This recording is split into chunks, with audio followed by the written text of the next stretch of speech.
siguientes. ¿Qué les parece? Porque yo dije que es el único que se comporta totalmente distinto a una fruta, a un vegetal, a un derivado lácteo, a un producto cárnico. ¿Qué es lo que Y sucede? porque no tiene macromoléculas el agua. Entonces no va a tener nutrientes para que puedan crecer bacterias. Exactamente, no tiene macromoléculas, ¿sí?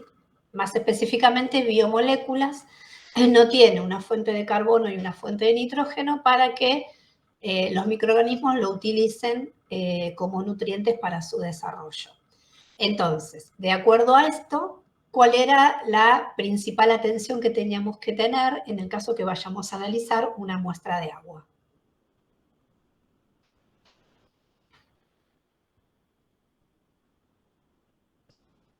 Que se podían formar biofilms.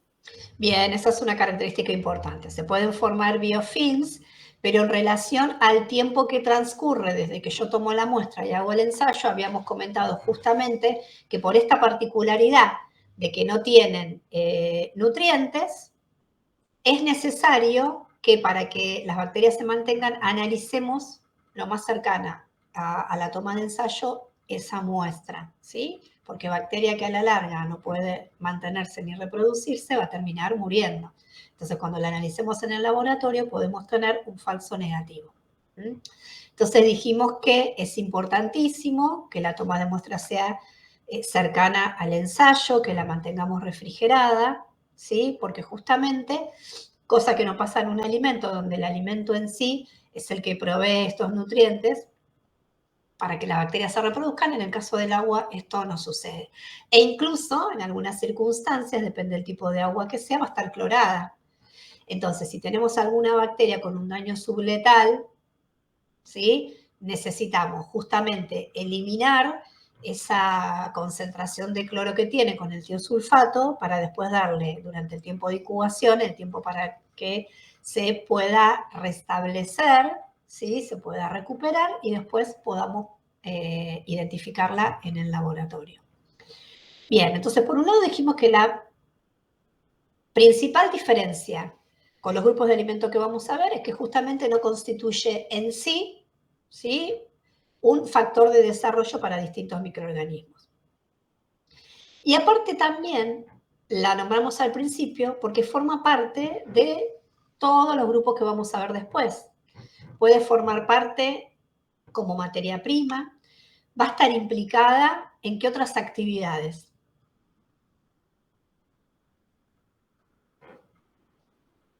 Y habíamos mencionado en el lavado. Exacto, puede formar parte del lavado de los distintos componentes de algún alimento, va a formar parte del lavado no solo de materias primas, sino del establecimiento y de los utensilios y de los equipos que van a estar en contacto con mi alimento, ¿sí? Va a formar parte también del proceso de refrigeración, en el caso que necesitamos refrigerar o bajo la forma de hielo, también era importante que el agua utilizado para hacer hielo sea con calidad potable. Habíamos mencionado cuáles eran las bacterias o cuáles son los criterios microbiológicos que generalmente buscamos en este tipo de muestras. ¿Recuerdan alguna de ellas? Escherichia coli, coliformes totales. Bien. Enterococos, creo que dijimos también. Bien, enterococos para el caso de las aguas minerales. Pseudomonas. Y Pseudomonas, ¿qué más? Habíamos hablado de anaerobios sulfitorreductores y también en el caso de minerales, de aguas minerales y la presencia de parásitos. Y hay uno, ¿sí? Hay un criterio microbiológico que generalmente se repite a lo largo de todos los grupos de alimentos, que es aquel que nos va a dar una idea de toda la carga que tiene independientemente del tipo de familia o de género que esté presente. ¿Cuál era? ¿Cuál es el criterio que no se tiene en cuenta en un alimento fermentado?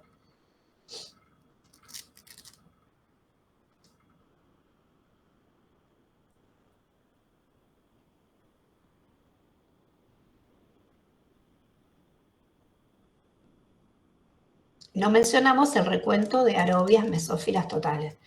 Ese criterio microbiológico, ¿sí?, se hace como para tener un pantallazo justamente de todas las aerobias mesófilas que van a crecer, ahí van a estar incluidas. Por ejemplo, los coliformes totales, los coliformes fecales, estáfilo, algunos bacilos, van a crecer algunos hongos también, algunas levaduras. Entonces, cuando yo quiero saber cuál es, ¿sí?, la carga, independientemente de qué tipo de microorganismos va a estar presente, uno de los criterios, el criterio microbiológico que se aplica es el recuento de aerobias mesófilas totales, porque abarca una gran cantidad de bacterias.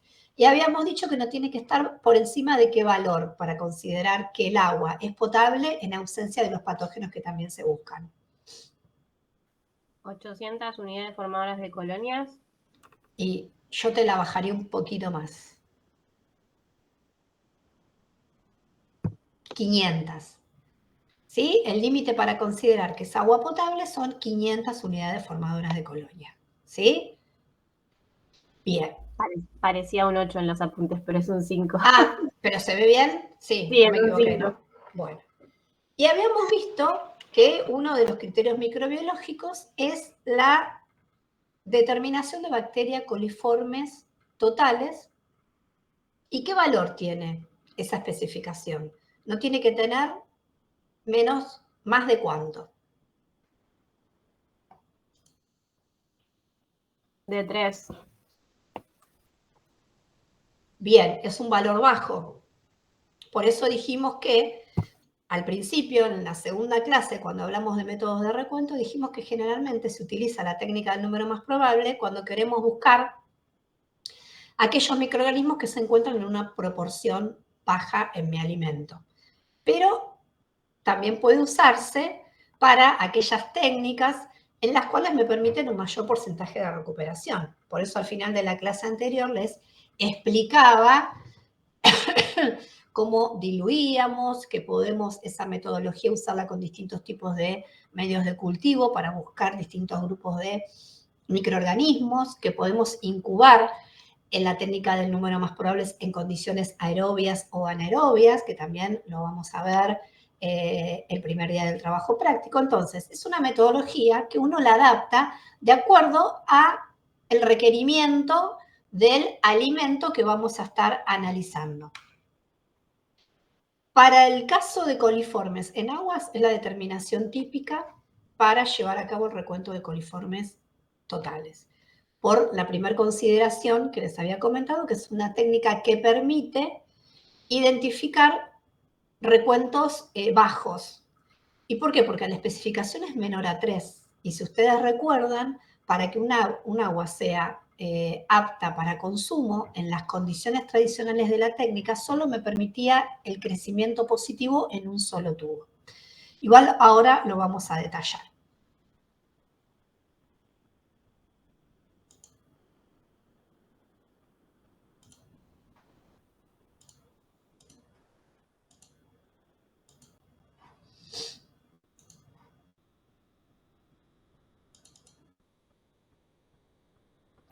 Bien, en esta imagen voy a ir subiendo de a poco hasta que lleguemos al concepto de cómo se lleva a cabo en una muestra de agua.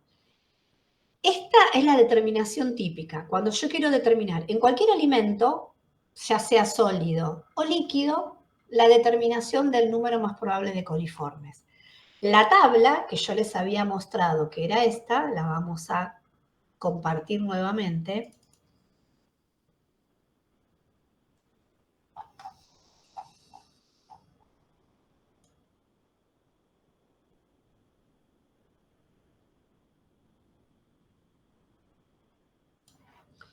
Está definida en esta circunstancia para 3 tubos cuando inoculamos 0,1 gramo o 0,1 mililitro de mi alimento, 3 tubos cuando inoculamos 0,01 gramo o 0,1 mililitro de mi alimento y otros 3 tubos inoculando 0,01 gramo o mililitro del alimento. Entonces, ¿cuál es la metodología? Hacemos 3 diluciones decimales, 1 en 10, 1 en 100 y 1 en 1000, y vamos a inocular de cada una de las diluciones 3 tubos de ensayo con 1 mililitro de cada una de las diluciones. ¿Sí? 1 mililitro acá, de 10 a la menos 1, otro mililitro acá y otro mililitro acá. 3 tubos inoculados con 1 mililitro de 10 a la menos 1. Otros 3 tubos sembrados, ¿sí? Con 3 mililitros provenientes de la dilución a la menos 2. Y otros 3 tubos, ¿sí? En los cuales en cada uno de ellos colocamos 1 mililitro de 10 a la menos 3, otro mililitro y otro mililitro. La técnica del número más probable se lleva a cabo en 2 etapas. Una primera etapa presuntiva, con un medio de cultivo que es el caldo laurisulfato, y otra etapa que es confirmatoria en un caldo brila, por sus siglas, ¿sí? El medio de cultivo se llama caldo lactosa verde brillante bilis. ¿Qué tiene el medio de cultivo? Una campanita de Durhan. Esa campanita de Durhan es un tubo de ensayo pequeño que está invertido, que lo que va a hacer es retener el gas que se genere por la utilización de las bacterias durante el periodo de incubación a 35 grados, mientras están metabolizando el sustrato que tiene el medio de cultivo, ¿sí? Entonces, después, ¿qué es lo que se hace? Los tubos quedan positivos en este primer medio de cultivo, se repican, se siembran en el caldo lactosa bilis y se confirma, en el caso que vuelvan a dar positivos, ese es el número que se va a tener en cuenta para leer en la tabla y llegar al recuento de número más probable de coliformes totales, ¿sí? Vemos que acá en este ejemplo de los 4 tubos que habían resultado presuntamente positivos, los incubamos y de los 4 que se ven acá con el crecimiento, vamos a tener 3 que desarrollaron. ¿Qué pasa? El medio el laurisulfato tiene una turbidez natural que puede llegar a confundirse con el desarrollo bacteriano, ¿sí? Las sales de sulfato están en exceso y presentan este tipo de opalescencia en el medio oculto. Entonces, se complica diferenciar si es desarrollo bacteriano o la característica típica del medio de cultivo. Eso por un lado. Por otro lado, sí, hay bacterias que no son coliformes totales, pueden utilizar este medio de cultivo, pero inoculándolos en un medio mucho más específico para este rango de bacterias, vamos a ver después que no pueden desarrollarse en este medio de cultivo que es un poco más diferencial. Bien, entonces, ¿cómo quedaría la serie para ir a buscar a la tabla del número más probable? 2 provenientes de la dilución a la menos 1, 1 proveniente de la dilución a la menos 2 y no habíamos transferido nada de la dilución a la menos 3. Entonces era 2, 1 y 0, que es el número que vamos a buscar en la tabla del número más probable. ¿Sí? ¿Hasta acá llegamos todos? Sí, profe, genial. Todas y Maxi. Bien. Estamos acá. Entonces, 2, 1 y 0, ¿cuál va a ser el resultado de mi recuento? 15 unidades, 15 número, más acá porque está al revés, está por las siglas en inglés directamente, pero si lo castellanizamos es el número más probable de microorganismos por gramo o por mililitro. ¿Bien? Entonces, yo les preguntaba en la clase pasada, supongamos que hicimos un ensayo a través de esta metodología, inoculamos trabajando con las diluciones a la menos 1, a la menos 2 y a la menos 3, y nos encontramos ante la situación que todos los tubos me dieron positivos. ¿Sí? Es la misma situación de que si yo siembro en una placa una dilución a la menos 1, siembro 1 mililitro de una dilución a la menos 1 de mi alimento, incubo y cuando voy al otro día abro la estufa y está toda la placa cubierta. ¿Puedo contar? No puedo contar, porque recordemos que como criterio es entre 30 y 300. Entonces, ¿qué vamos a hacer? Vamos a diluir la muestra, ¿no? Haciendo un recuento en placa, la acción que tomamos es diluir la muestra, ¿no es cierto? Para poder cuantificar y después afectábamos ese recuento al factor de dilución. ¿Recuerdan eso? Sí, profe. Sí. Bien.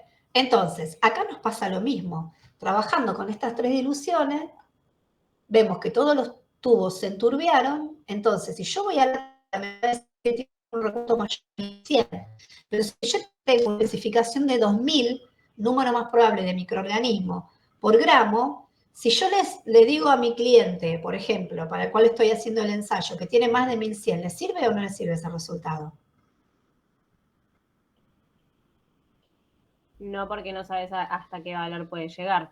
Claro, porque no es lo mismo que realmente tenga 1500, 1800 o 2900. En algún lado, en algún momento, cualquiera de esos valores, en alguna circunstancia, va a determinar si el producto es apto o no apto para consumo. Entonces, ¿qué hago?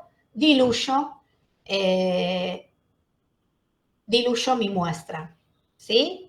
Bien, entonces, ¿qué vamos a probar? Vamos a probar, en vez de trabajar con estas 3 concentraciones, estas 3 series decimales de diluciones, vamos a incorporar 10 a la menos 4, ¿sí? Dijimos que trabajamos con menos 1, menos 2, menos 3, como tenemos que diluir, en vez de usar estas 3, vamos a usar 10 a la menos cuarta y trabajamos con estas 3, ¿no? Entonces, si hacemos el ensayo,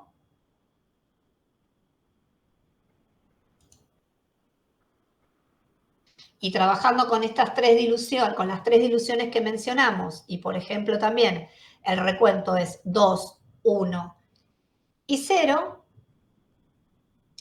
a 15, como utilizamos un factor de dilución más, ¿qué vamos a tener que hacer? Lo vamos a tener que multiplicar por 10, porque intervino en ese ensayo una dilución, ¿sí? Un factor de dilución más elevado que las diluciones para las cuales está definida la tabla.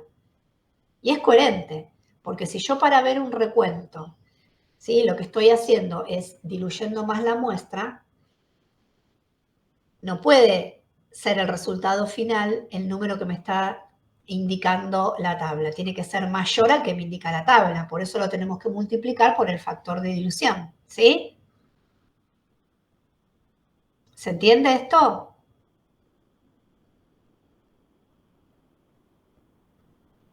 Sí, sí. Más o menos.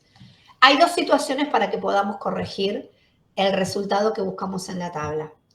Si nosotros nos corrimos una dilución, en vez de usar a la menos 2, a la menos 3, a la menos 1, menos 2 y menos 3, usamos menos 2, menos 3 y menos 4, nos corrimos una dilución, o lo que es lo mismo decir que no estoy usando solo una dilución, mi resultado lo multiplico por 10.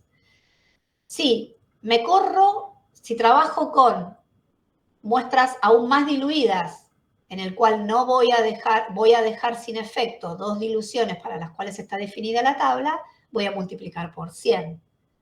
Y si en realidad, ¿sí? Voy a usar solamente diluciones nuevas, ¿sí?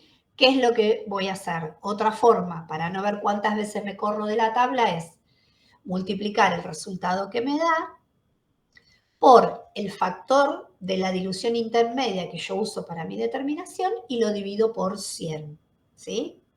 Es lo mismo, vamos a llegar al mismo resultado por cualquiera de los 2 lugares. Generalmente, si van pasando los años, hace mucho tiempo que no usan esta metodología, a lo mejor no recuerdan de memoria que el resultado que me devuelve la tabla, si cambié las diluciones de trabajo, es multiplicando la dilución del medio dividido 100. Entonces, ¿qué van a aplicar? Van a razonar eso. Si yo diluyo 10 veces más que las diluciones que me está diciendo la tabla que tengo que usar, mi resultado lo multiplico por 10. Si trabajé con concentraciones 100 veces más grandes, ¿sí? En realidad con concentraciones 100 veces más chicas, voy a multiplicar por 100 mi resultado final. ¿Hasta acá llegamos todos? ¿Todas y Maxi? Sí. ¿Se entiende? Sí, Profe, sí. pregunta, ¿esto lo vamos a practicar igual en el laboratorio o queda solamente así en teoría? No, lo vamos a practicar porque van a Ah. hacer una muestra de agua y me van a tener que decir cuánto tiene. Ah, genial. Pero ponele, a ver, ¿qué es lo que te intranquiliza? Si me estás preguntando, quiere decir que no entendiste. Sí, no, yo me doy cuenta que no. Bueno, Por el a tema ver. cuando empezamos con la dilución, o sea, con las Bueno. 3 primeras estamos bárbaros, pero cuando tenemos, no sé ni de dónde tomar la 4ª dilución, porque yo me estaba imaginando los frasquitos, como hace rato que no estoy con microbiología, ahora Bueno, trataba de ¿cómo imaginarme. hacemos la 4ª dilución? Tenemos estas 3 diluciones, hicimos el ensayo y al otro día volvemos al laboratorio y tenemos todos los tubos que crecieron. Entonces, coincidís que tenemos que diluir la muestra, ¿no? Sí, porque hay mucha bacteria, sí, sí. Entonces, ¿qué hacemos? Hacemos a la menos 1, al otro día, porque las diluciones que ya hicimos el día anterior no nos sirven. ¿sí? Se descartaron el día que hicimos el ensayo. Vamos al laboratorio y hacemos una dilución a la -1, a la -2, a la -3, incorporamos un tubito más, a la -4. Vamos a usar ahora -2, -3 y -4, ¿sí?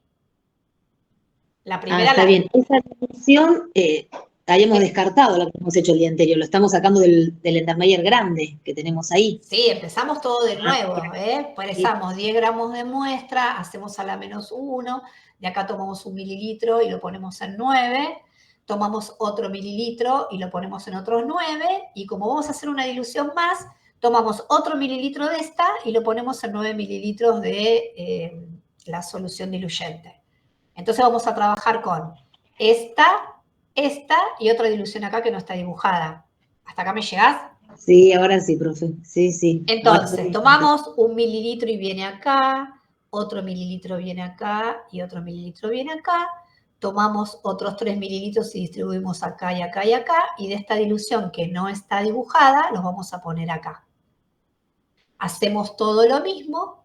Vamos a contar cuántos tubos resultaron positivos, ¿sí? Y bueno, puede ser que tengamos presente que hicimos -2, -3 y -4. Vamos a buscar a la tabla, pero oh, qué complicación. Yo no tengo una tabla definida para -2, -3 y -4. Tengo una tabla definida para -1, -2 y -3. Entonces, ¿cómo corrijo el resultado que me está devolviendo? Si yo acá anteriormente trabajé estas diluciones, el último día de mi ensayo es como si acá pusiera 3 tubitos más y escribiera 10 a la -4, ¿no es cierto? Y utilicé estos 9 tubos. ¿Cuánto me corrí? ¿Cuántas diluciones me corrí? ¿Cuántos factores de dilución? 1. Esta ya no la usé y usé a la -2, usé a la -3 y usé a la -4. Entonces, voy a multiplicar el resultado que me dice la tabla, que era 15, por 10, porque yo diluí 10 veces más la muestra. Quiere decir que tenía 10 veces más microorganismo, ¿sí?, que con las diluciones anteriores. Por eso el resultado, en vez de 15, es 150. ¿Se entiende? Yo sí, ahora me quedó Sí, re sí. claro. ¿Bien? Gracias. Bueno. Profe, Sí. o sea, siempre es recomendable hacer algunos más, porque si hacemos como pasó ahora y después tenemos que descartar todo y volver a hacer, no es recomendable hacer menos. Porque si no tengo Muy que bien. tiro 9 y voy a tener que tirar, voy a hacer 9 más 6 más. Claro, entonces el primer día, si no sé cuánto tiene o si justamente uno qué hace, cómo se plantea cuando está haciendo el ensayo. Primero va la especificación y bueno, puedo tener hasta tal valor. ¿Se acuerdan que les había dicho? Bueno, entonces me fijo qué serie de diluciones me conviene hacer del alimento para que no me dé un dato, ¿sí? Como que en el caso que tenga mucho, que no me alcance el factor de dilución. Entonces siempre me guío de la especificación del alimento.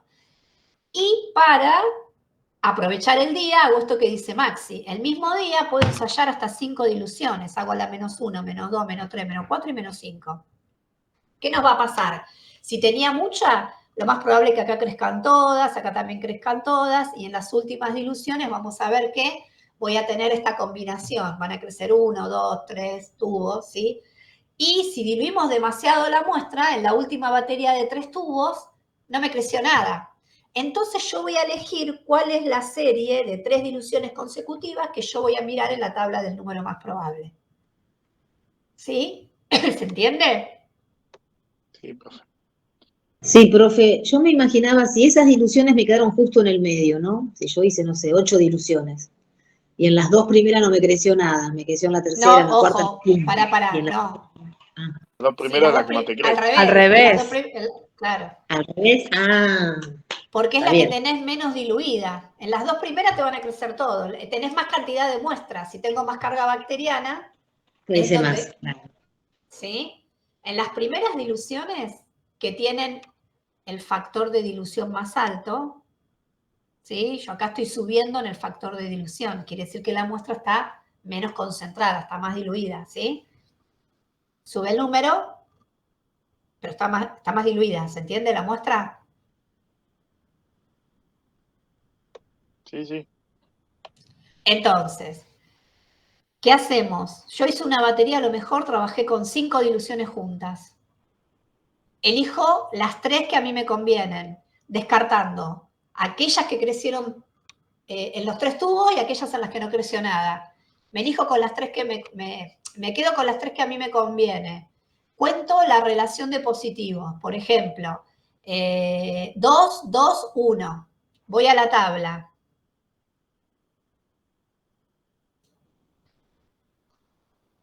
2, 2, 1 es 28, número más probable de microorganismo por gramo. Pero si hubiera usado diluciones a la -1, a la -2 y a la -3. ¿Cómo corrijo? Vamos por la fórmula, que es más rápido. Me fijo, de las 3 que me quedaron, ¿cuál es la del medio? Si acá me había quedado a la -7, a la -8 y a la -9, la del medio es a la -8. 10 a la -8, yo les dije que multiplico por la inversa de la dilución. Entonces sería 10 a la 8. 10 a la 8 serían 100.000. Entonces, ese resultado que les dije, 221, que es 28, lo multiplico por 100.000 y lo divido por 100 para que mi resultado me quede expresado como número más probable de microorganismo por gramo o mililitro de muestra. ¿Se entiende? Lo corrijo usando esta fórmula que yo les dije, el valor que me da la tabla por la dilución del medio dividido 100.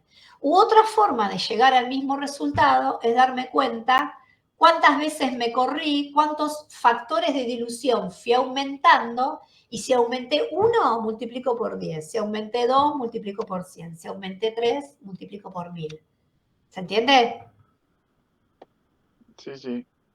Van a llegar al mismo resultado. ¿Llegaste, Lore? Sí, a mí me resultó más fácil la última, la dilución. Si está la 10 a la -8, dejo 10 a la 8 y ahí ya la tendría. Después usted dijo que se dividía, y ahí Pero me perdí. se divide por 100, porque esa es por la fórmula. La fórmula lo tenés que dividir por 100. Esa es por fórmula.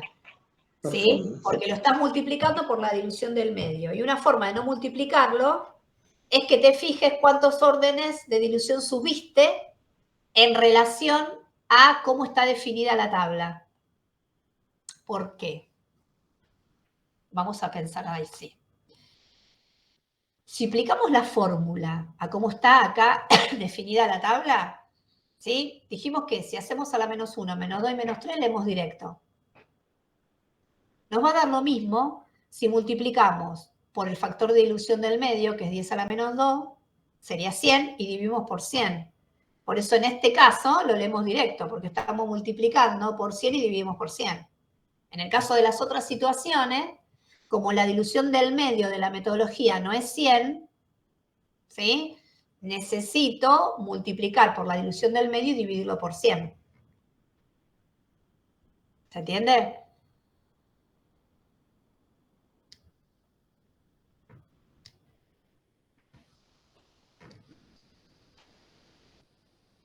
Qué lástima que no esté la tabla con todos los números. ¿Cómo con todo? Ah, vos Para no querías hacer una. este cálculo, claro. ¿Vos querés una de esta con todas las diluciones?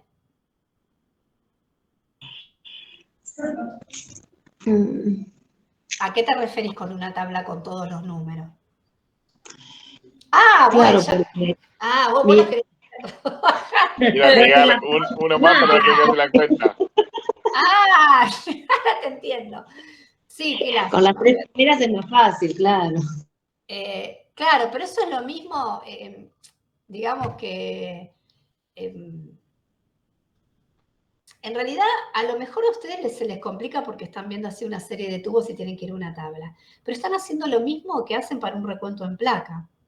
Lo están multiplicando por un factor de dilución, con la diferencia que como esto es un valor probabilístico, tiene que tener como un anclaje. Yo sé que si uso esas diluciones, tengo un número más probable, mi resultado va a ser, por ejemplo, 1,3 es el número más probable, ¿sí?, de microorganismos que se pueden encontrar en un gramo de muestra. Es 1,3 bacterias.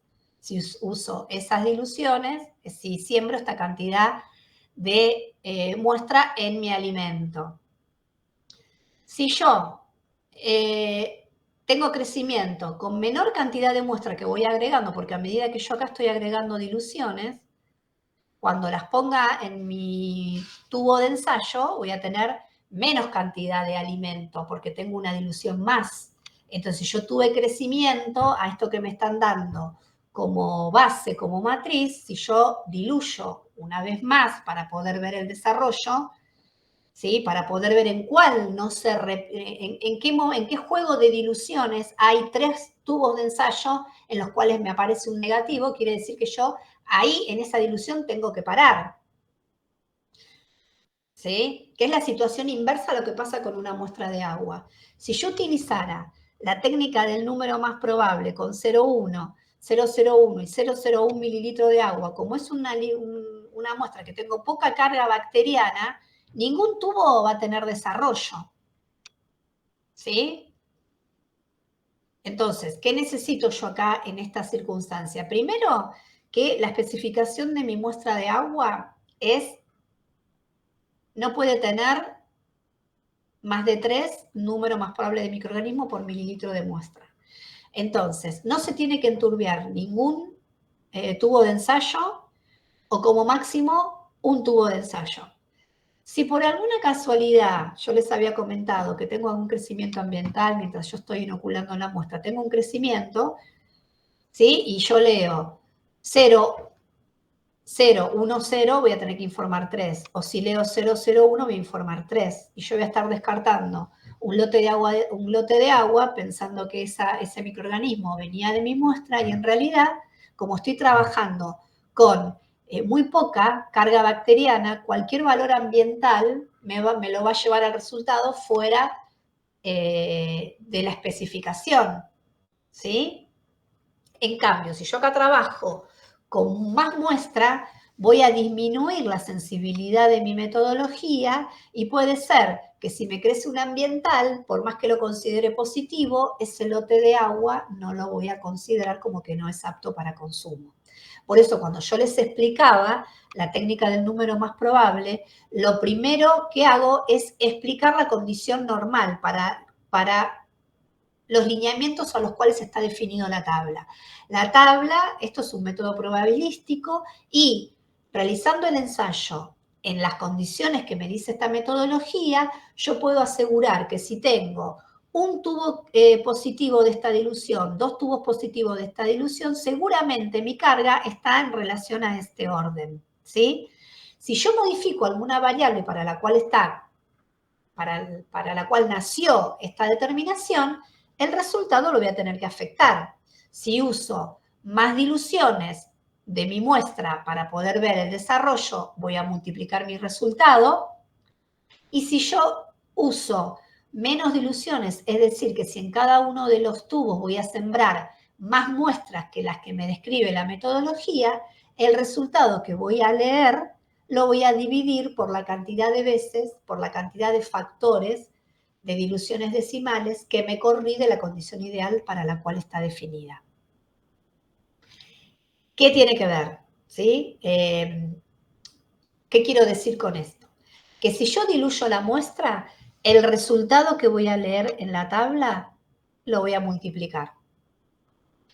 Si yo diluyo la muestra para poder ver cuántos positivos tengo y llegar a alguna dilución en la cual no tenga ningún crecimiento, ¿sí? Quiere decir que seguí diluyendo, como era el caso acá. Si yo tenía todos los tubos positivos, no me sirve ese ensayo. Voy a seguir diluyendo para poder tener algún tubo sin crecimiento. Acá tenía 332, ven que ya doy un valor exacto, no voy a estar estimando mi resultado. Siempre voy a trabajar con la serie de diluciones en las cuales aparezca un valor negativo. Quiere decir que ahí yo ya puedo cuantificar. Entonces, si yo diluyo para lograr esta condición de que en mi serie de 3 tubos tenga algún tubo sin crecimiento, al resultado lo voy a multiplicar con la consideración que les expliqué. Y en el caso que yo esté usando mayor cantidad de muestra para realizar mi ensayo que las que me define la tabla, al resultado que me está dando la tabla lo voy a dividir. ¿Sí? Que era lo que pasaba con la metodología del número más probable cuando estoy analizando una muestra de agua. ¿Por qué? Porque la técnica me dice que en vez de cebrar 0,1 mililitro en 3 tubos, voy a arrancar con 10 mililitros, con 1 mililitro y con 0,1 mililitro de muestra. Entonces, ¿cuántos tubos dejé de lado que no están considerados en esta tabla? 6 tubos, ¿no es cierto? 3 en los cuales yo sembré 10, que acá no dice, y otros 3 en los cuales sembré 1. O sea, ¿con cuántos grupos? Dejé de lado 2 diluciones decimales. O sea que a mi resultado lo voy a tener que dividir por 100.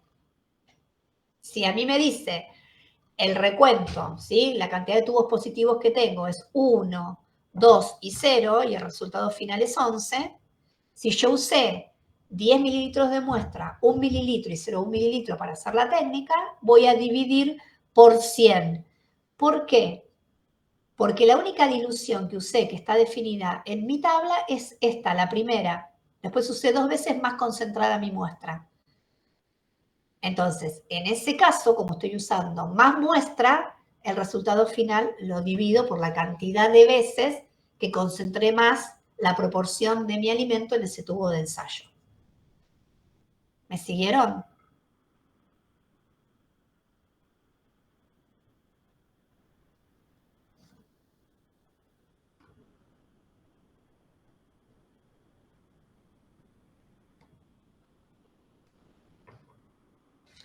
Más o menos, Lore. Sí, profe, esta parte más o menos, justo que es la del agua, que es la que vamos a hacer, ¿no? Bueno, pero no te preocupes, porque lo vamos a escribir en el pizarrón y lo vamos a ver. Lo vamos a ver. Pero a ver, déjame pensar una cosita. Yo creo que cuando tengamos un resultado y lo podamos ahí calcular en base a lo que hicimos, ahí lo vamos a entender mejor, porque es como que sí, si planteamos la situación ideal como la de la tabla, se entiende, pero después si ya nos vamos a si diluimos más o menos o multiplicamos y ahí ya es como que nos mareamos porque lo estamos haciendo medio en el aire, digamos, pero me parece que después cuando lo veamos en vivo lo vamos a entender mejor. Sí, Sí, igual, gracias, Lore. sí, no te desanimes porque esto igual lo vas a entender, no te preocupes. A lo mejor lo que cuesta es que no te lo puedo escribir, pero supongamos que acá tengo una columna más, ¿sí? Entonces, en vez de tener 0,1 gramo de mi muestra, acá hay 3 tubos que inoculé con esta concentración, ¿sí? Hay otros 3 que inoculé con esta y hay otros 3 que inoculé con esta, ¿sí? Si yo acá le hago otra columna más, si estoy diluyendo, inoculo con 0,0001 gramo o mililitro de mi muestra, ¿no? ¿Ahí me entendiste? Sí, sí, profe, ahí sí. Entonces, si yo uso en mi ensayo estas 3 diluciones, me corrí una columna, ¿no? Entonces, me corrí una columna, usé 10 veces menos, había 10 veces menos de mi alimento en ese tubo de ensayo, entonces al resultado lo voy a multiplicar por 10. Si yo leo, si hubiera leído 6,2, mi resultado es 62. ¿Por qué? Porque en los últimos 3 tubos tengo 10 veces menos de mi alimento, entonces cuando lo tengo 10 veces menos que esta dilución, entonces a mi resultado lo voy a multiplicar por 10.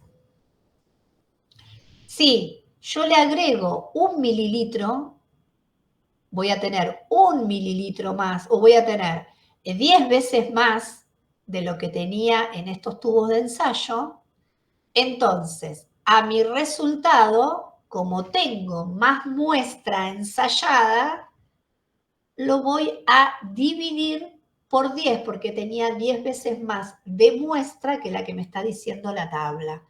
Entonces no puedo decir que la expresión es por gramo o por mililitro.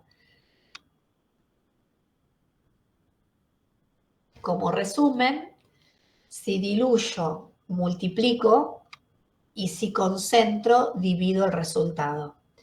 cuánto multiplico y cuánto diluyo depende de cuánto me corra de la situación ideal que dice la tabla. Si yo incorporo solo una dilución más para poder llegar a tener tubos negativos en mi desarrollo, me corrí 10 veces en la dilución, voy a multiplicar por 10. Si agrego 10 veces más de muestra que la que me dice el número más probable, al resultado lo tengo que dividir por 10. Si todo esto desde el razonamiento no me sale, si tengo que sacar, tendré que recordar la fórmula. Igual, esto después es para que esto que yo estoy diciendo, te quedes pensando y le encuentres el fundamento, porque no es que tenés que recordar la fórmula. Si yo en una placa tengo todo crecido, ¿sí? Hice una dilución 10 a la menos 2 y creció un montón, no puedo cuantificar, voy a hacer una dilución a la menos 3 y ahí puedo cuantificar, ¿sí? El resultado no lo voy a diluir, no lo voy a multiplicar por 10 a la menos 2 porque antes no pude cuantificar, lo voy a multiplicar por 10 a la menos 3 porque es el factor en el cual yo encontré un número cuantificable. Por eso acá yo no me puedo quedar con el resultado que me devuelve la tabla, porque le agregué una variación más a este resultado, y es que estoy diluyendo más la muestra o la estoy concentrando aún más, porque este es un valor probabilístico. En estas condiciones de mi ensayo, el número más probable de encontrar una bacteria es este. Si yo le cambio alguna variable a esto, el ensayo no va a ser, la probabilidad no va a ser esta. ¿Sí? Si diluyo la muestra, voy a encontrar más, la probabilidad va a ser mayor de encontrarlos porque está más contaminada. ¿Sí? Y si concentro la muestra, ¿sí? El resultado que me devuelve lo voy a tener que dividir. Más o menos. Yo sí, mejor estoy. Sí, sí. Yo igual me parece, si sigo hablando, confundo, porque a veces no aclare que oscurece. Pero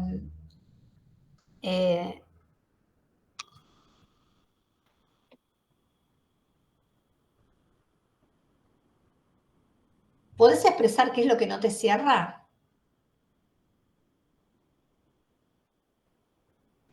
¿A quién le pregunta, profe? A ¿A vos, mí? Lore, sí. Ah, no, a mí ahora me cerró, porque usted habló bien de la dilución y de la concentración, y ya yo lo tenía como que era al revés. Ahora me quedó claro que al diluir, lo que hago es lo multiplico por esa dilución, si me acordé un lugar que era 10 veces, y si estaba concentrado, lo dividía. No, a mí yo siento que ahora me cerró. Bueno, bárbaro. Ahora, sí, voy a agregar una variable más, que es, recuerden que para la muestra de agua inoculábamos 10, 1 mililitro y 0,1. ¿Sí? Esta es la única, digamos, la única columna que me serviría a mí. La única, digamos que es la única cantidad de mi alimento que coincide, ¿sí? La única cantidad, el único volumen de agua que coincide al volumen que está definido la tabla, porque acá yo ya no siembro ni este volumen y tampoco siembro este volumen. Yo voy a sembrar 10 mililitros, 1 mililitro y 0,1 mililitro. Entonces, ¿cuántos volúmenes me corrí? 2 volúmenes. Entonces, el resultado lo voy a dividir por 100, ¿no es cierto? Sí, porque fueron 2, sí, sí. Bueno, entonces, si yo tenía 1, 2 y 0, en realidad en vez de ser 11 es 0,11. Unidad es 0,11, número más probable de encontrar mi microorganismo por mililitro de muestra. Pero la especificación me dice cuál es el número en 100. Entonces yo tengo que multiplicar lo que me dice la tabla por 100. Entonces, en vez de ser 0,1, va a seguir siendo 11. Pero acá porque coincide. ¿De dónde sale? ¿Sí? Sale de que justo la especificación está referida a 100 mililitros de muestra. No es que siempre tienen que volver a multiplicar por 100. Acá es porque la tabla, el resultado que me devuelve es por gramo o por mililitro. Si me daba 0,11, porque agregué más cantidad de muestra por mililitro, en 100 mililitros va a ser 11 números más probable de microorganismo por 100 mililitros de agua. ¿Se entiende?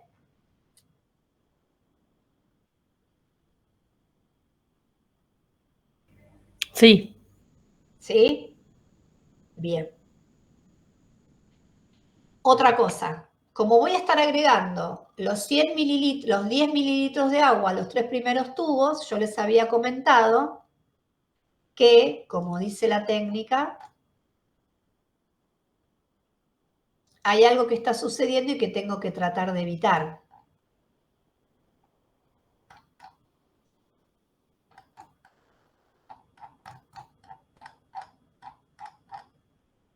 ¿Cómo me dice? Siembro 10 mililitros en cada uno de 3 tubos de caldo lauril criptosa, doble concentración. 1 mililitro es en 10 mililitros del caldo ya simple y 0,1 en simple. Porque acá yo tengo que agregarlo en 10 mililitros de caldo doble concentración.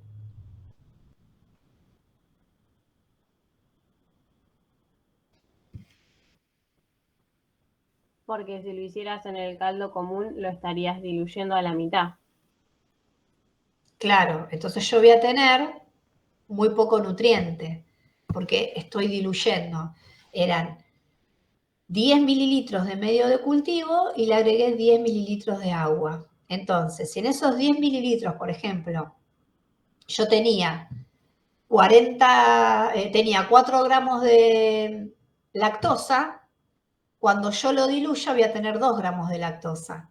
Y los medios de cultivo están definidas las proporciones, ¿sí? De modo que no diluyamos el medio de cultivo. Lo máximo es hasta es menor al 1%.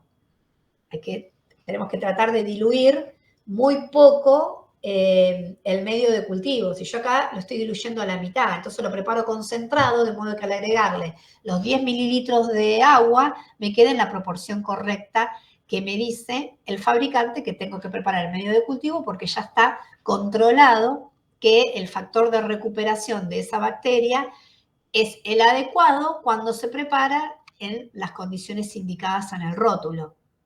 ¿Me siguieron todos hasta acá? ¿O todas? Sí, profe. ¿Sí? Yo acá lo preparo doble concentración porque le agrego, si tengo 10 mililitros y le agrego otros 10 mililitros, si está doblemente concentrado, los 10 los llevo en 20, lo diluyo a la mitad, entonces lo que estaba concentrado me quedó en la concentración que me está diciendo el fabricante. ¿Bien?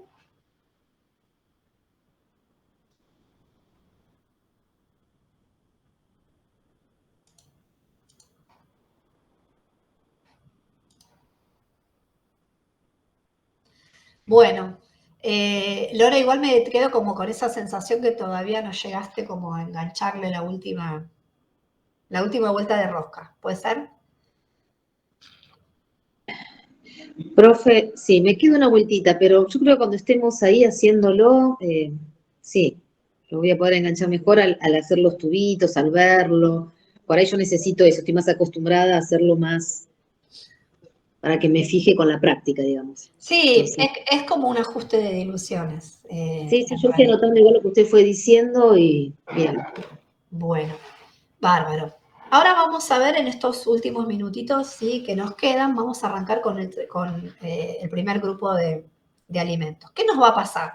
Vamos a transitar lácteos, carnes, frutas, verduras, y vamos a ver que se van a repetir un montón de conceptos. ¿Por qué? Porque lo primero que vamos a hacer hincapié es en que ustedes vean cuáles son las características que tiene el alimento. ¿Por qué? Porque depende de los nutrientes que tenga, ¿sí?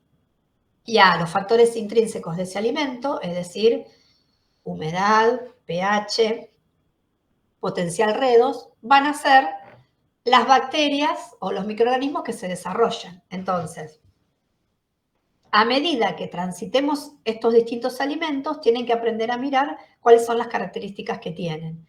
¿Por qué? Porque les va a dar información acerca del microorganismo que puede llegar a desarrollarse en él, ¿sí? A medida también que recorramos los distintos grupos, no solo van a practicar esto de ver cuáles son los factores inherentes al alimento en sí, sino que van a ver cuáles son las posibles vías de contaminación, que en realidad también se van a repetir en los distintos grupos de alimentos. Y vamos a ver que van a recordar o van a hacer hincapié en las buenas prácticas de elaboración para que justamente esa carga inicial que tenga o la que se puede incorporar a través de algún posible vector no se multiplique. ¿Con qué lo vamos a relacionar? Con los métodos de conservación, que justamente los métodos de conservación, ¿de qué se trata? Se trata nada más ni nada menos de que tener controladas todas estas variables, estos factores intrínsecos o extrínsecos para que la carga no se multiplique y aumentar el tiempo de vida útil en el alimento. ¿Sí? Entonces vamos a ver que el camino va a ser igual para todos los grupos de alimentos. Vamos a recorrer muy someramente cuál es el proceso a lo mejor de fabricación o qué operaciones intermedias se dan en el procesado o en la elaboración de ese alimento, para ver cómo actúa con estas variables, si las disminuye, con estos factores inherentes, si los disminuye, los promueve, ¿sí? Y se van a ir repitiendo todos estos conceptos, pero enfocados en el grupo de alimento que estamos desarrollando. Vamos a mencionar distintos grupos de bacterias que están presentes, pero lo importante es que puedan pensar el alimento y decir, ¿es un alimento ácido? Sé que me va a crecer tal cosa. ¿Es un alimento alcalino? Sé que me va a crecer tal otra. ¿Es un alimento que tiene condiciones que en el método de conservación genera una condición anaeróbica? Bueno, me puede crecer tal otra.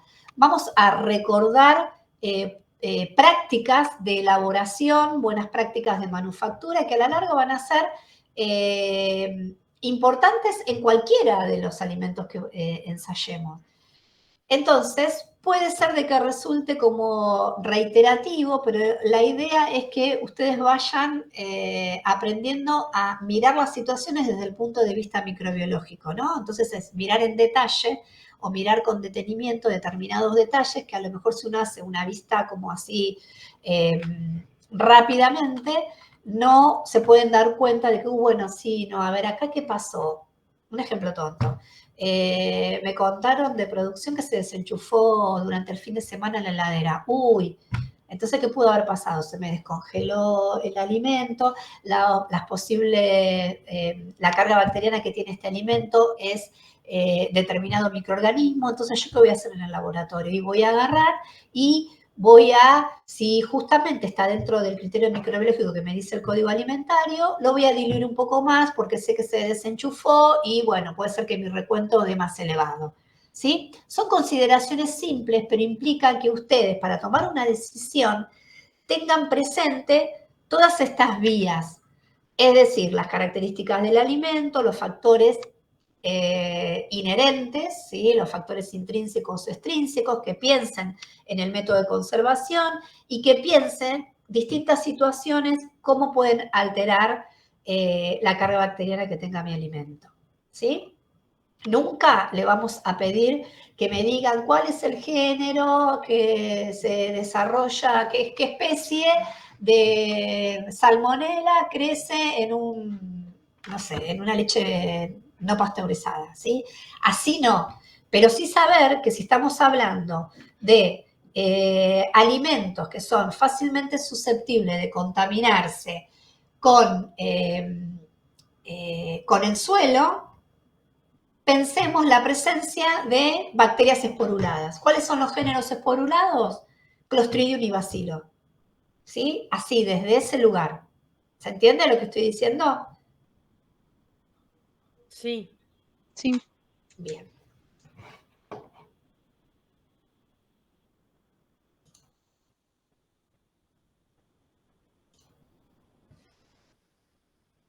Entonces les pregunto, ¿cuáles les parece que son las fuentes de contaminación posible en las frutas y verduras?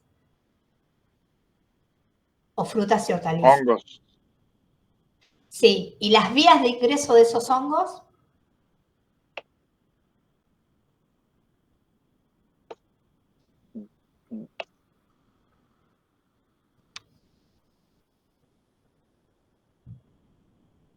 El agua, el suelo.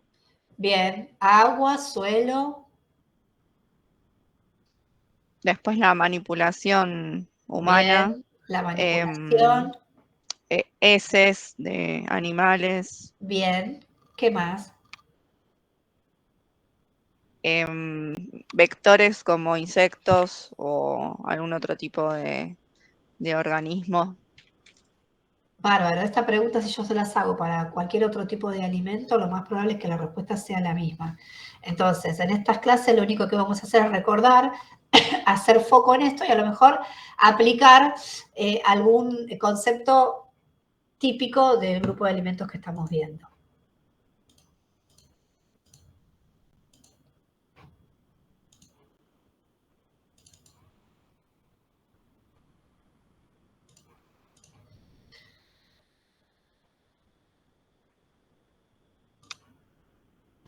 Bueno, entonces, fuentes de contaminación: suelo, agua, aire, polvo, utensilios y superficies y la manipulación. ¿Sí? Entonces, las fuentes de contaminación de frutas y hortalizas pueden ser estas que van a coincidir con el resto de los alimentos. Bien, ¿en qué etapas se puede contaminar este grupo de alimentos? Puede ser en la precosecha, cuando lo estamos preparando para la venta, ¿sí? Si tiene algún tipo de acondicionamiento, estas frutas y verduras, o en el momento del almacenamiento, del transporte y mientras está esperando su llegada al consumidor, ¿sí? ¿Qué puede suceder? Se puede contaminar, ¿sí? Que ingrese una carga que no es típica del grupo que estemos analizando, o puede desarrollar la flora natural que tiene, porque uno justamente lo que trata es que, porque justamente los alimentos no son nada estériles, tienen flora natural, y nosotros que tenemos que tratar que durante el tiempo de conservación se mantenga en el menor nivel posible. ¿Sí? Bien. Y justamente este tipo de alimentos no son muchas las barreras que les podemos incorporar, excepto de las más drásticas, alguna conserva, sino vamos a tener que tratar de regular, ¿sí? Que la carga inicial que tengan se encuentre siempre en el mismo nivel, que no se multiplique. En el caso de que el ingreso de estos microorganismos sea en la precosecha, es cuando justamente ese ingreso de flora contaminante se da a través de su contacto con el suelo, con el ambiente, con el aire. Puede ser en estas circunstancias por vía fecal o urinaria, ya sea de humanos, de animales domésticos o salvajes, y también a través del agua usada en el riego o en el lavado de esas frutas. Tenemos que asegurarnos, por esto que yo les decía que no arbitrariamente había sido no es el primer trabajo, es el primer trabajo práctico que vamos a hacer, porque está implícita en el resto de las tecnologías de los alimentos. El agua de lavado tiene que asegurarnos que no lo estamos aumentando la carga que inicialmente ya tienen por sí estos alimentos. Otra consideración que tenemos que tener importante es que en el caso que se usen fertilizantes, estiércol o como estiércol, residuos cloacales o compost, que justamente que sean compostados en la forma correcta, ¿sí? Que sea un compost en el cual la temperatura se haya elevado entre 60 y 80 grados centígrados y que se haya realizado por al menos durante 15 días. ¿Por qué es esta situación?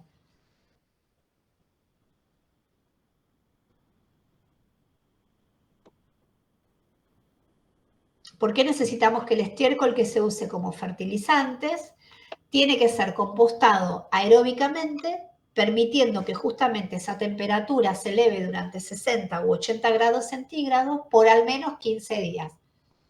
Porque si no va a haber carga microbiana. En este caso ya está todo compostado y es todo orgánico. ¿Y qué carga? Y la carga microbiana del estiércol. ¿A qué tipo? Claro, Escherichia coli. bien, coliformes fecales. Fecales, fecales. Exacto. Entonces, ¿en qué otro momento, qué otra acción en la precosecha me va a aumentar el desarrollo bacteriano o la manipulación y condiciones higiénicas no adecuadas a los cuales se encuentran los operarios? ¿Sí? Que no haya baños sanitarios, que no tengan disponibilidad de agua potable para higienizarse las manos, ¿sí? De todo esto que mencionamos, ¿qué es lo importante? Que ustedes tengan presente, porque todo esto que digo, si yo les pregunto en el parcial, ¿cuáles son las posibles vías de ingreso de contaminación a los distintos grupos de alimentos? Me van a contestar todo esto que estuvimos hablando.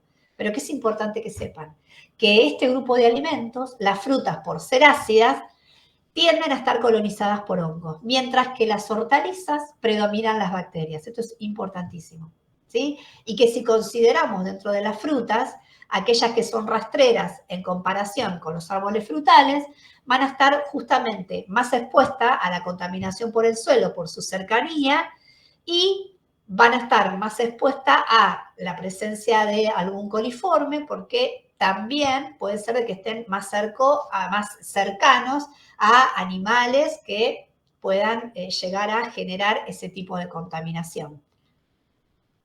¿Sí? ¿Me siguieron hasta acá? Sí, profe. ¿Sí? pH ácido, frutas, desarrollo de hongos.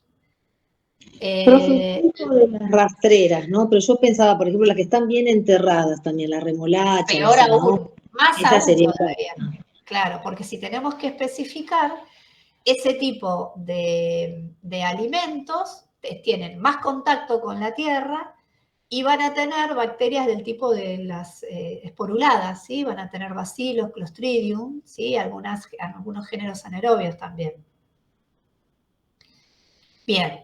Y en contrapartida con esto, hay algunos jugos celulares de muchas especies, ¿sí? Que tienen acción microbiana. ¿Cuáles son? Pigmentos, unos aceites esenciales, fitoalexinas, y que le dan alguna protección justamente al ingreso de bacterias no pertenecientes a la flora natural de estas frutas y hortalizas. Bien, también en este cuadrito que estamos mencionando, ¿sí? Todas medidas correctivas o preventivas que surgen de un poquito de tener criterio o mirada microbiológica. ¿Cómo evitamos la contaminación fecal que se puede generar en cualquier etapa del lote productivo? Que no haya animales, ni domésticos ni salvajes. ¿Cómo evitamos que ingresen bacterias patógenas a través del uso de fertilizantes? Usamos de fertilizantes orgánicos, ¿qué vamos a usar? Fertilizantes inorgánicos, o vamos a compostar adecuadamente. Si no queremos que ingresen patógenos durante la etapa del riego, ¿sí? ¿Qué podemos hacer? Usar agua con calidad microbiológica indicada, y también evitar el regado por spray para que no se disemine en toda la cosecha. Sí, queremos en cualquier etapa también del proceso eliminar contaminación fecal y patógenos que pueden estar presentes en contenedores o en equipos utilizados en el proceso productivo, que tenemos que tener como medida correctiva una buena higiene personal, una buena higiene de las instalaciones, que haya educación de los manipuladores de alimentos, ¿sí? Tener procedimientos adecuados de limpieza y desinfección de estos equipos y de las instalaciones. En el caso que esté en la instancia de empaque, también vamos a tener las mismas consideraciones que mencionamos recién: evitar el acceso de animales, que las instalaciones sanitarias sean adecuadas. Una que no mencionamos, que podemos usar a lo mejor en alguna instancia de la operación, agua clorada, ¿sí? Para algún proceso de enjuague, que no lo habíamos mencionado también. En el transporte, acá ya vamos a jugar con los factores extrínsecos que habíamos charlado al principio. Podemos hacer el transporte en una temperatura de refrigeración, a una humedad relativa adecuada al producto que yo voy a estar transportando, de modo que no se deshidrate o que se humedezca. Voy a evitar trasvasar, voy a usar envases nuevos, ¿sí? En la venta, obviamente, voy a evitar también fraccionar, ¿sí? Vamos a dejar el alimento en el packaging original, porque su tiempo de vida útil va a estar justamente referido al tipo de packaging para el cual definimos el alimento. Y en cualquier instancia de estas que mencioné, también eliminar que haya contacto con la basura. Todo esto nada nuevo, ¿no? Cosas que si uno piensa con detalle cuáles pueden ser posibles fuentes de contaminación, surgen cualquiera de estas situaciones y vamos a adoptar una medida preventiva para que eso no suceda. ¿Me siguieron hasta acá? Sí. Sí. Este es el modo que lo tienen que pensar, ¿sí? A ver, ¿qué pasó? Tengo contaminación fecal y bueno, en mi alimento, agarré un alimento, lo analicé, tiene alto el número de coliformes fecales. ¿Y qué pudo haber pasado? Me voy al proceso productivo, voy a ver si la calidad del agua de riego es la adecuada, voy a ver el agua con el cual se limpian los utensilios, voy a ver si las instalaciones están correctamente desinfectadas, ¿sí? Pero siempre nos vamos a manejar con las mismas ideas. Bien, reforzando lo mismo que estábamos diciendo hasta recién, cómo miramos los alimentos, ¿sí? Pensando qué es el nutriente que tienen, cuáles son los nutrientes que tienen, pensando qué pH tienen. Comentábamos hace un ratito que a pH ácidos van a predominar hongos, a muestras que tienen un potencial redox entre 300 y 400, esto tiene que ver con la disponibilidad de oxígeno, van a desarrollar los aerobios. Habíamos comentado cuáles eran las barreras biológicas que tienen naturalmente las frutas y hortalizas, y sabemos que son alimentos que tienen una actividad de agua que justamente me va a permitir el desarrollo de microorganismos.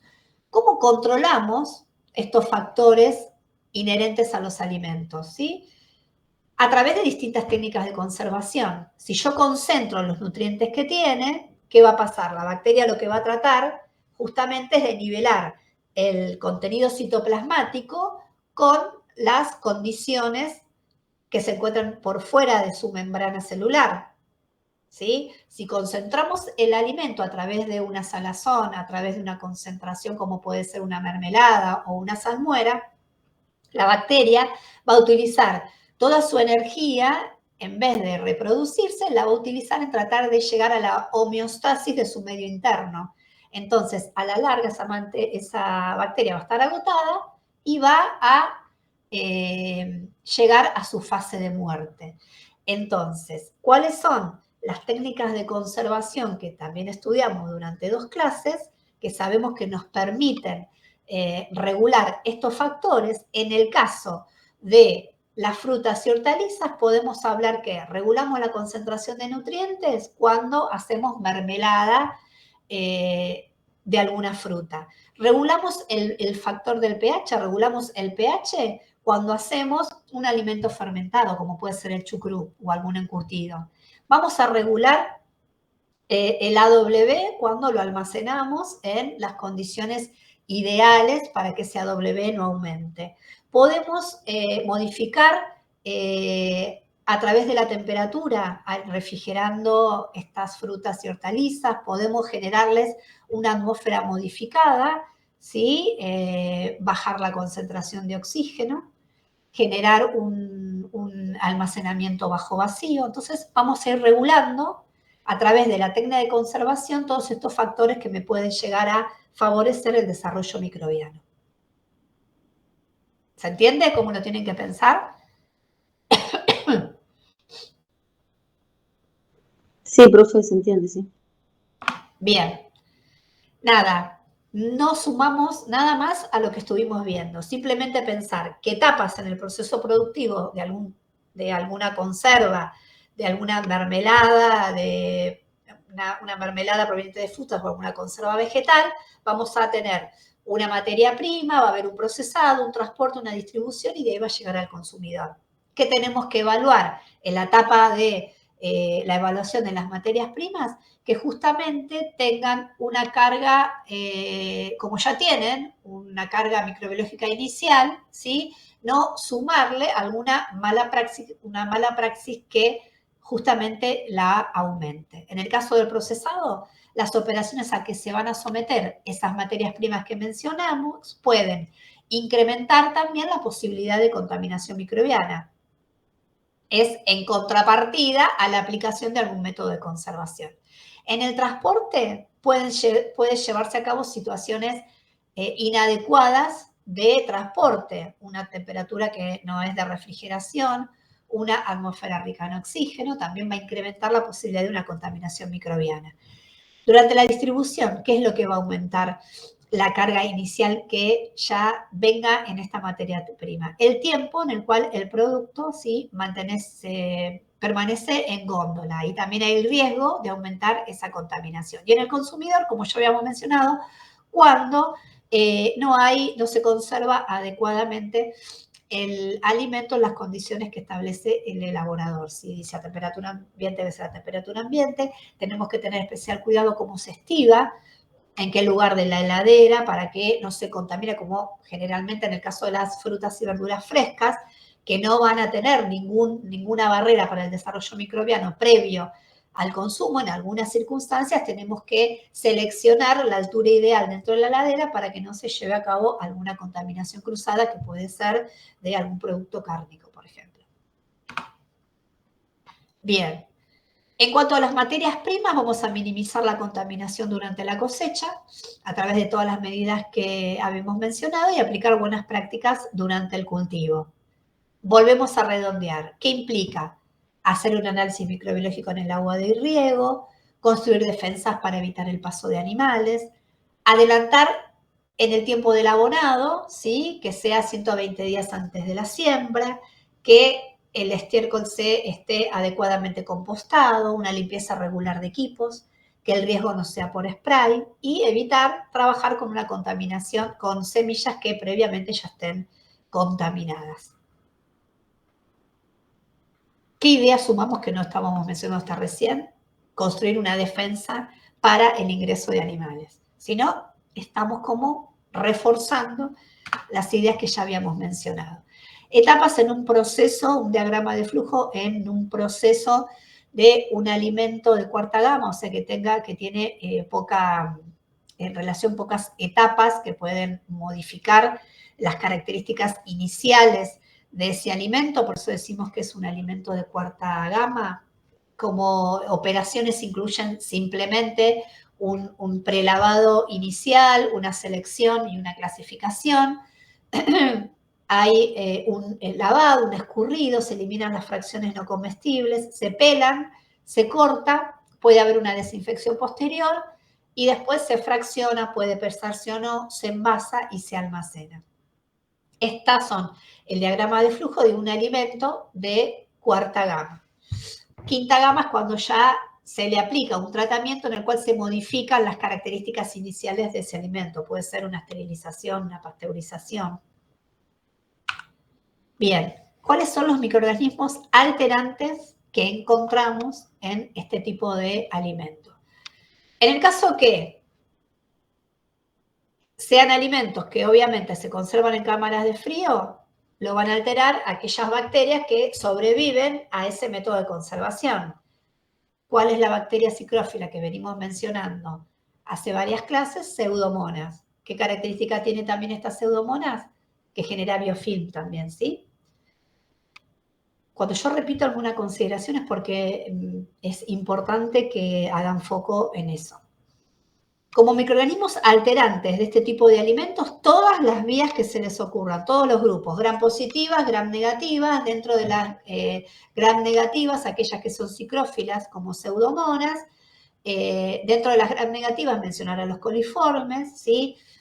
También tienen presencia de hongos, vamos a mencionar cuáles, por mencionarlos nada más, ¿sí? Con que ustedes sepan de que las frutas por ser ácidas crecen hongos, no es necesario que me digan que los microorganismos alterantes son Fusarium, Penicillium, Alternaria, pero como lo vamos a repetir a lo largo de todos los alimentos, seguro los van a recordar. Entonces, ¿de qué dependen estos microorganismos alterantes? De la composición en sí del alimento, habíamos dicho, de las condiciones ambientales y la cercanía con el suelo. ¿Por qué la cercanía con el suelo? Porque cuanto más cerca del suelo estén, más probabilidad de tener, por ejemplo, microorganismos aerobios generadores de esporas, como son Clostridium y Bacilo. Estos hongos, hay algunos hongos que pueden generar toxinas.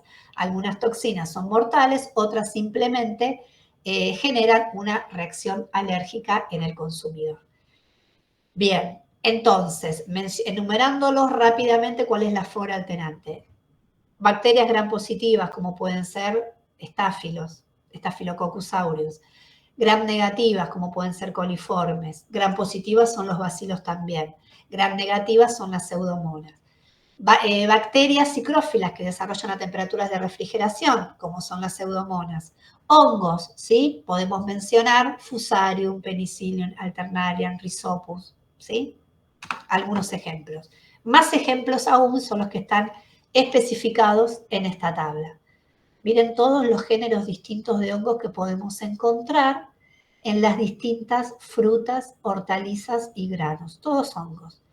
De acuerdo a la presencia de acuerdo al hongo presente, es el nombre que se le da a la alteración. Podemos hablar de podredumbre azul, ¿sí? Que es la alteración que presentan las naranjas, ¿sí? ¿Y cuál es el agente causal? El penicillium. ¿Por qué podredumbre azul? Porque el color que tienen estos hongos, ¿sí?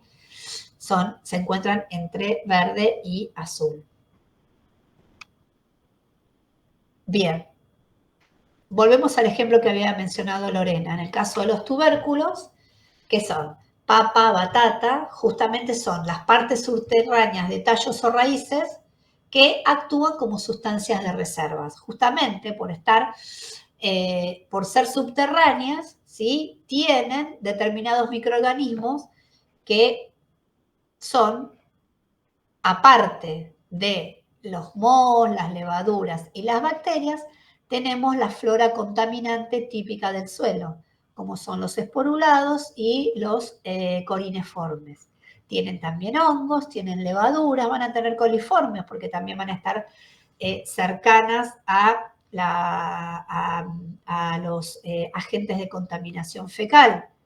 Va a haber enterococos, Escherichia coli, también tener presente que van a estar muy influenciadas por la calidad del agua de riego, ¿sí? Porque justamente el agua de riego va a quedar retenida en el suelo, que es donde se encuentran este tipo de alimentos. Bien, ¿cuál es la composición química de estos alimentos? Son ricos en féculas y como las frutas y verduras sabemos que son alimentos fuentes de vitaminas y minerales, porque tienen un contenido muy bajo de proteínas, si los comparamos en relación a los productos cárnicos, también tienen un contenido bajo en grasas y tienen un contenido bajo en hidrato de carbono, comparándolo con otros alimentos, pero dentro de los grupos de frutas y hortalizas son los que tienen mayor cantidad de carbohidratos. Como dijimos, son fuentes de vitaminas A, B1, B6, C, K, ácido nicotínico y ácido pantoténico. ¿Qué protección natural tienen justamente estos tubérculos? El peridermium, ¿sí? Que lo protege justamente de la penetración de los microorganismos naturales presentes en el suelo. ¿Qué otra barrera tienen para el desarrollo bacteriano? No solamente las presencias de ese tejido, ¿sí? que es el que constituye la cáscara, son alimentos que tienen una alta concentración de ácido ascórbico. Bien. Vamos a diferenciar qué es una hortaliza y a qué designamos verduras. El Código Alimentario define, ¿sí? como hortaliza a toda planta herbácea producida en la huerta en la que una o más partes se puede utilizar como alimento. Y definimos como verdura las partes comestibles de color verde, aptas para la alimentación. La composición, ¿sí? Vamos a tener también, obviamente, son fuentes de vitaminas y de sales, tienen menos concentración de hidratos de carbono en comparación con los glúcidos.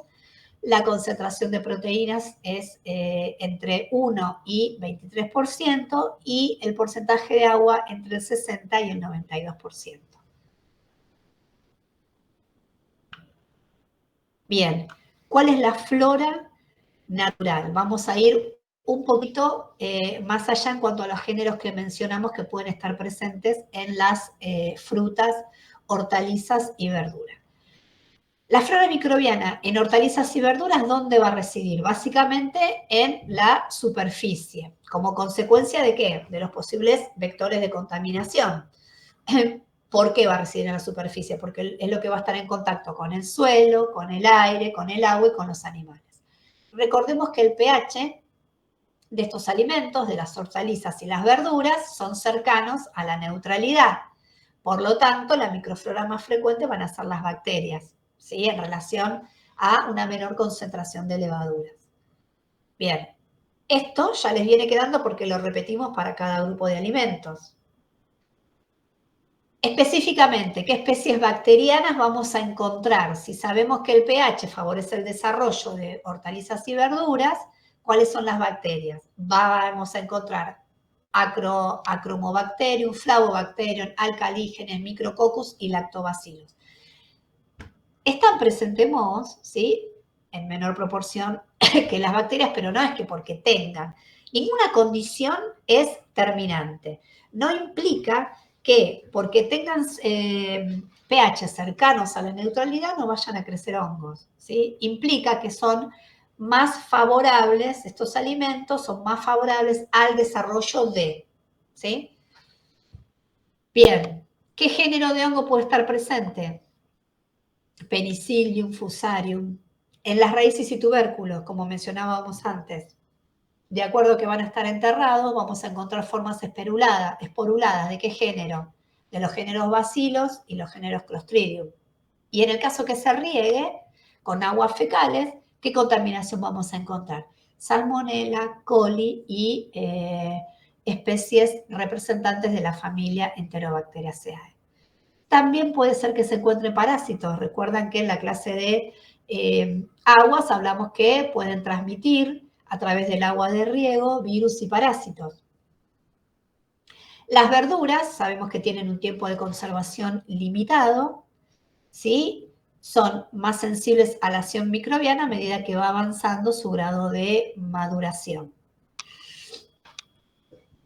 ¿Qué géneros específicamente podemos encontrar cuando estas hortalizas se encuentran alteradas?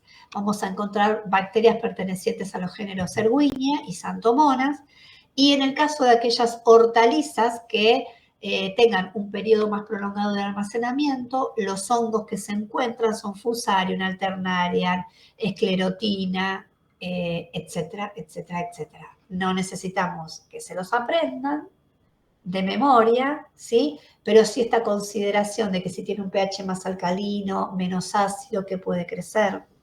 Pensar de que si es un alimento que tiene mucho contacto con alguna vía de contaminación, cuál es la flora natural en esa vía de contaminación, ¿sí? ¿Se entiende lo que les estoy mencionando? ¿De qué modo necesito que ustedes vean o observen los distintos grupos de alimentos que vamos a recorrer? Sí, profe. Sí. Sí. Bien, y la anteúltima diapo son los cereales, ¿sí?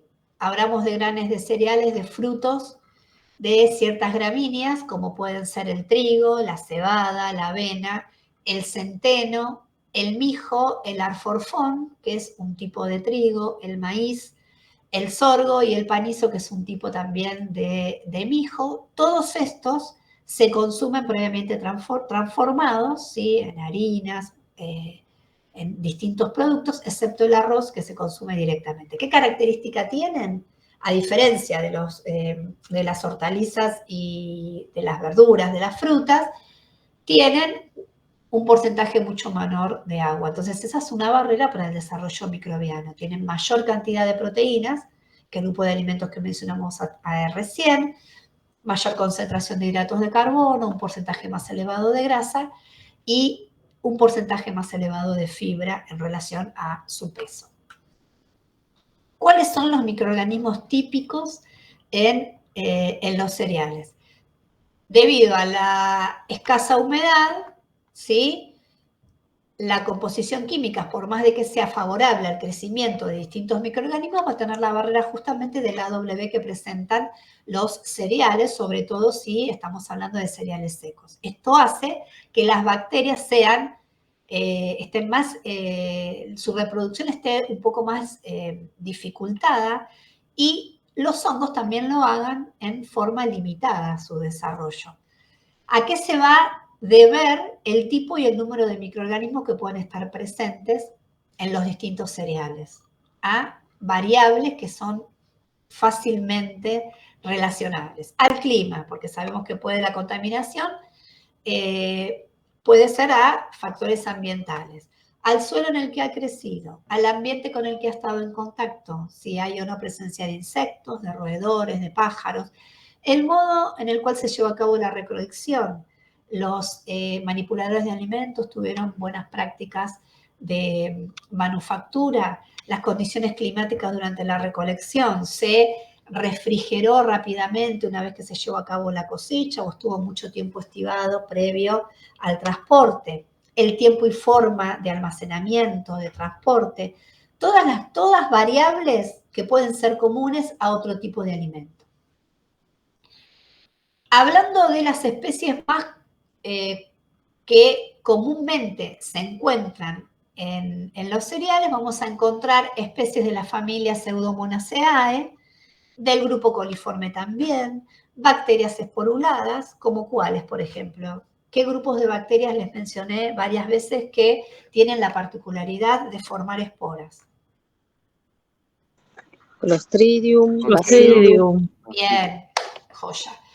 También puede haber levaduras, puede haber esporas fúngicas y algún tipo de hongos, ¿sí? Puede haber Aspergillus, puede haber Cladosporium, ¿sí? U otros hongos de diversos tipos. Bien. Profe, Bacillus cereus, ¿no? Es También característico. Bacillus cereus es un agente que generó muchas intoxicaciones alimentarias y el organismo, el alimento generador de esa ETA en muchas circunstancias fue el arroz. Bien, hasta acá llegamos. ¿Algo que me quieran consultar? Ahora vamos a recordar. Sí.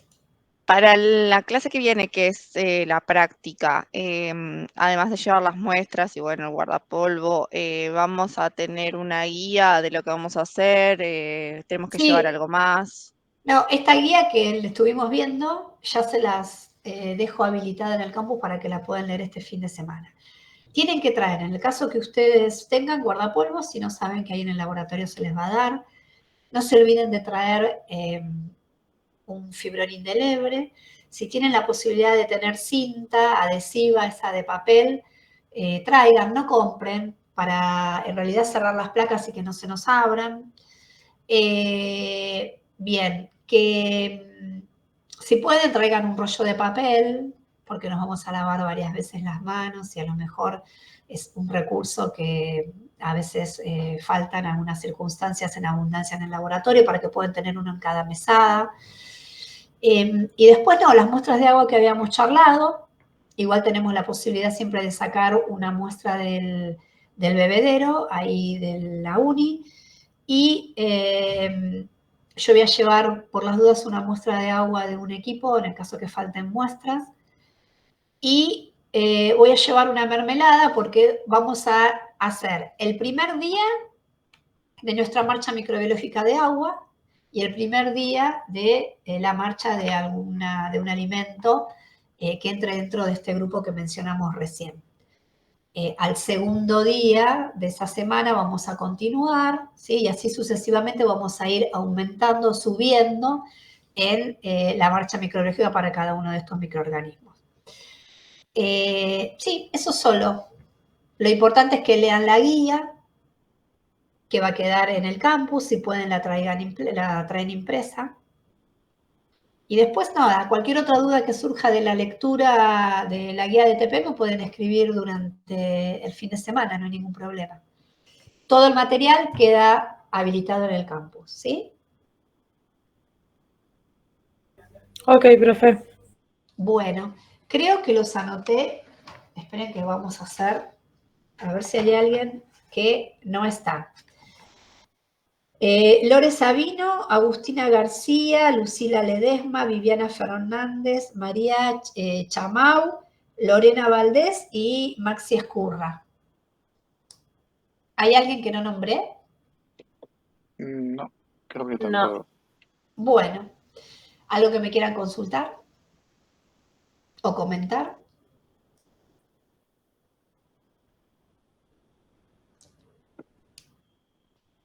No, por ahora no. Bueno, entonces les mando un beso grande y nos vemos el martes en el laboratorio. No se olviden que arrancamos a las 6.